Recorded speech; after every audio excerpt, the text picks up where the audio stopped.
Remove the battery and switch cover. Remove the 4 T8 4mm screws that secure the top edge of the keyboard to the top cover.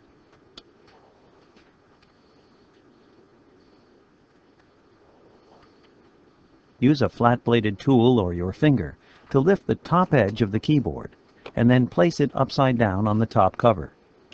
Using minimal force, lift the locking bar to unlock the keyboard ZIF connector on the system board. Important: use care to prevent damaging the ZIF connector and ribbon cable. Remove the keyboard ribbon cable from the ZIF connector and remove the keyboard.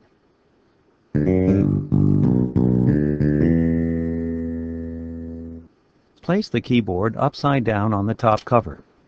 Insert the keyboard ribbon cable into the keyboard ZIF connector on the system board.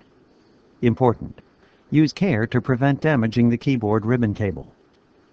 Push the locking bar down to lock the keyboard ZIF connector on the system board. Place the keyboard right side up on the top cover and toe the tabs on the bottom edge of the keyboard into the top cover. Press the keyboard flat and replace the 4 T8 4mm screws that secure the top edge of the keyboard to the top cover.